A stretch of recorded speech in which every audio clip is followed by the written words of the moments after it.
Iraq, Lebanon alarmed at spreading Syrian war. I've covered before about how you have Lebanon supposedly by outside interests, mostly Israel, trying to drag Lebanon into the war and split the country. Also, Iraq's been kind of sitting on the sidelines, can't really do much, not really for what the outside powers are doing, creating instability.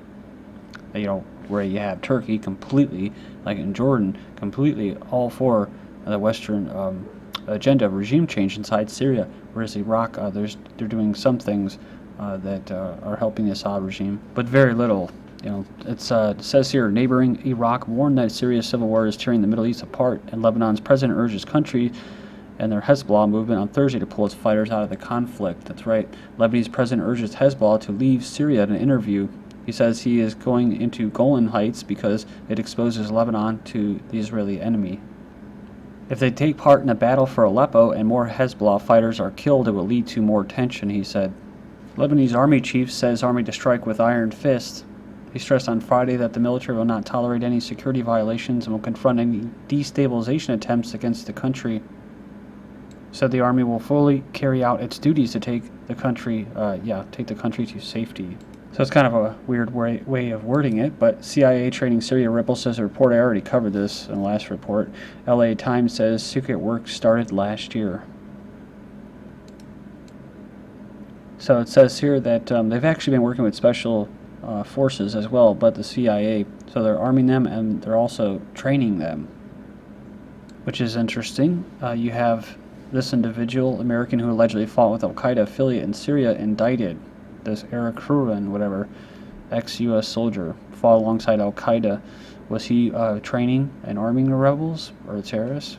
His father basically makes the claim that he was working for the CIA. So this is my website, ggnonline.com.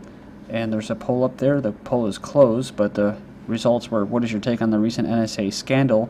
Not much. Another control leaked to engineer consent so far, or actually in total 85% said that they believe that it was to engineer consent, followed by 14% saying this is progress, a grassroots campaign against surveillance state. And just my viewers, I just want to put this out there that I don't think that I know everything. I don't even think I'm close to knowing everything. And I don't have 15 minutes to explain every single article and my ideas on it. So I'm trying to, plow through 100, sometimes 120 articles in 45 minutes. So I don't have time to go in there and this and this and that. So, the links are posted.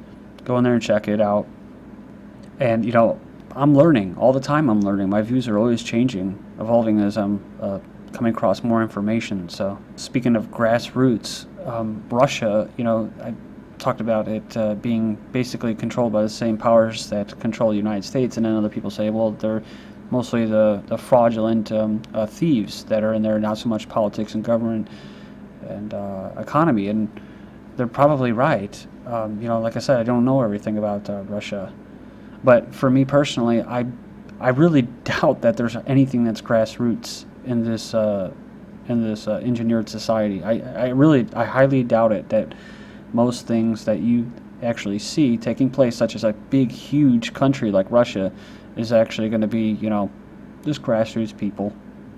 And that, them pushing them into the Soviet Union, run by Jews, and the United States, Western democracy set up by the, quote, forefathers, that all of this was grassroots. I don't believe any of it. I think we're just being pushed until eventually we are led to the, quote, whatever end times where they present their Luciferian Antichrist figure. I'm not talking in a religious sense, I'm talking about shredding everybody's beliefs, turning them on their heads, and when they're still kind of all discombobulated and confused, they present this hero, this godly figure who happens to be their kind of entity, tricking them. I think that's the end game. I think that's what the big picture is. So, rebel group won't fight Israel if it enters Syria. So we will leave the fighting to Hezbollah and Assad's men, says a spokesman. So the rebel group, or terrorists on the Syrian side of the Golan Heights, stated Thursday that it would not fight Israel if Israel sends forces into Syria. Well, of course not, because they're being medevaced, right? They're being helped by Israel.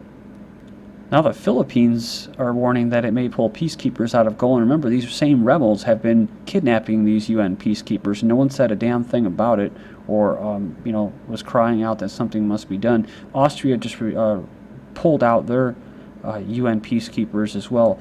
That, of course, left a vacuum for Russia. Moscow sets up Russian Golan brigade, warns Israel Sunnis plus Al-Qaeda are bigger threat than Assad.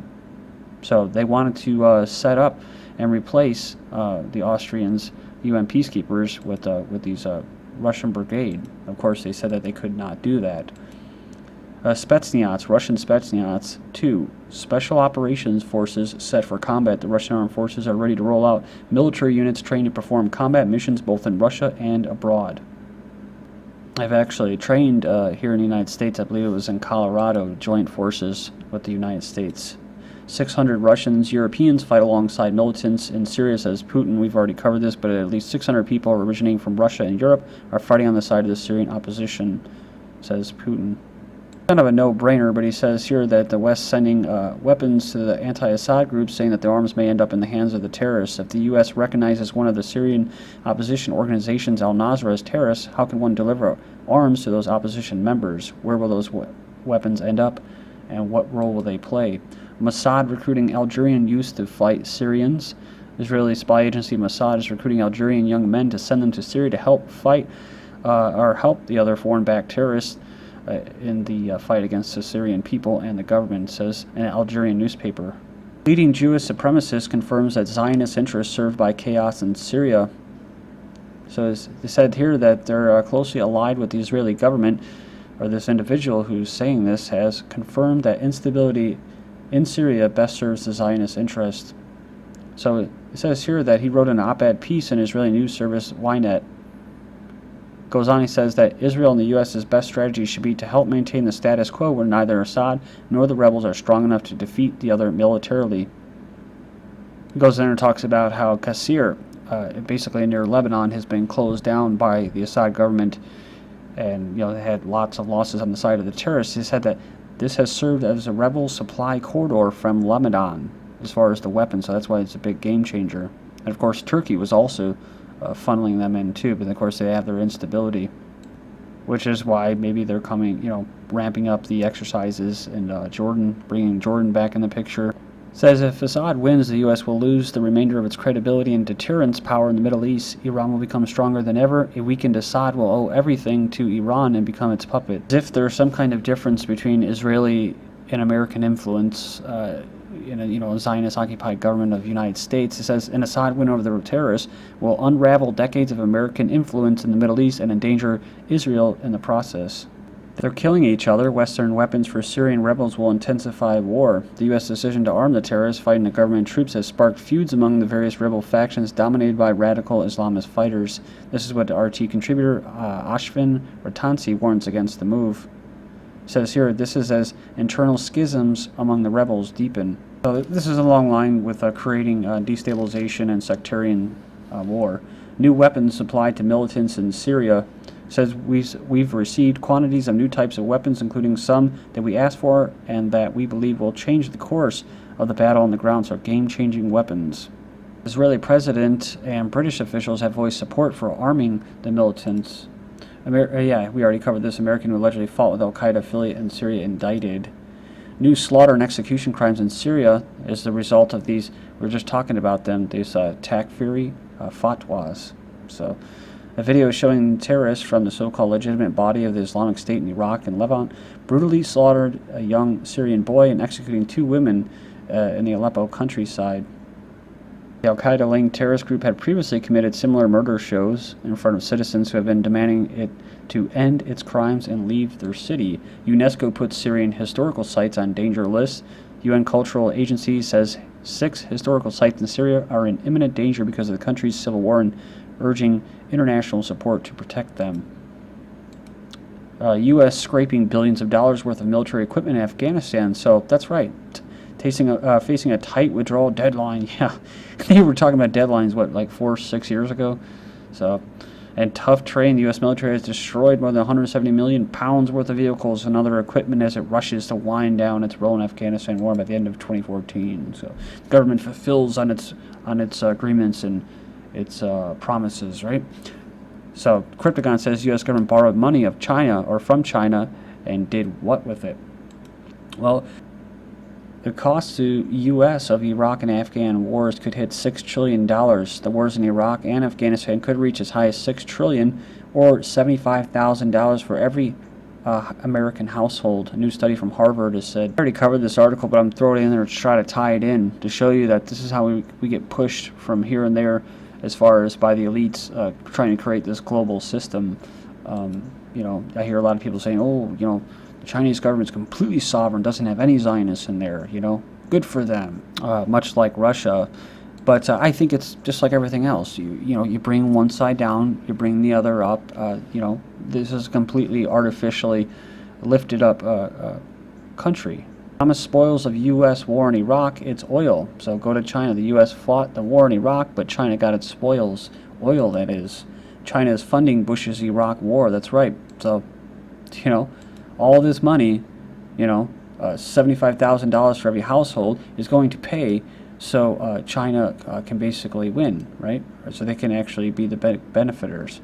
And they don't just have to pay for all the disability payments to the veterans who went over and fought or died for that, but then they have to pay the interest, the amount that was borrowed back. EU and US sanctions driving Iran into China's hands. At least that's what they say. Another way to word this headline is basically China is profiting and is benefiting from these sanctions. They keep saying they're against the sanctions against Iran, but they're actually benefiting from them. Iran crude oil exports to China increased 50% in May. 50% increase in crude oil exports to China from Iran. U.S. says Iran elections prove sanctions are working. So it goes on and says U.S. officials are trying to spin Iran's elections and the victory of President-elect Rouhani as proof of their ongoing sanctions are working and that the economic damage done scared Iranian voters into electing the diplomacy-minded cleric. Then, of course, there's Israel, which has reacted angrily to the elections, expressing fear that a pro-diplomacy Iran might lead to actual diplomacy and get in the way of their goals of a war. This is an article from FT. This is actually just the headline. I can't get access to it, but sanctions benefit Iran's rich and powerful. So just let that sink in, I guess. Russia and China to sign $270 billion oil contract. 365 million tons over 25 years. They already supply China with 15 million tons. U.S. Afghanistan auditor tells of free-for-all as subcontractors demand money they're owed. U.S. auditing found that these contractors on U.S.-funded projects in the country frequently aren't paid. It resulted in a bunch of problems that included delayed and unfinished jobs, death threats to company workers, and allegations of corruption. Well, the whole thing, that's what it's all about, fraud. And you flip the bill, whatever, the taxpayers. Corporatizing national security, what it means. The article's referring to the NSA and the whole Snowden story. But I'm going to move into more of the Army or defense contractors. Russia and elastic power. Will the burgeoning private security industry lead to private military companies too? So it says here they just relaxed restrictions on security forces of gas giant Gazprom and oil pipeline Transneft to be lifted, allowing them increased access to lethal weapons and rules of engagement for their use. It says here it represents a rolling back of the trend during the early Putin years when the private security sector, which had become pretty much out of control in the 90s, was reined in dramatically. So that's what this is about. Remember, we just covered this. Russia's corporate armies may be on the way back. Warning of private army running Britain after government increases spending on security firm G4S by 65 million pounds. So they saw an income from U.S. taxpayer rise by 20% last year. Says here they earned $394 million. One politician warns of over-reliance on private security contractors. So this is the future, I think, guys, is that, you know, we talk about scaling back of the military. You know, I keep seeing, just in the story yesterday, I saw two articles. I was flanked by two articles. One from Popular Mechanics. I could not find the cover for it, but it was talking about special operations, the future of warfare, and that was the same thing, the Time magazine on the other side. You know, the future of warfare, special forces. So they scale down the army. They create and rely on their own private mercenary armies. These special forces are pretty much the same thing. They're their own little private the elites' private special forces. They're going to, and these tactical teams in the cities are going to help lift these bankers and elites off the top of skyscrapers when the people start rioting. This is why Bill Gates is buying into his world's largest security company, G4S. Thank you.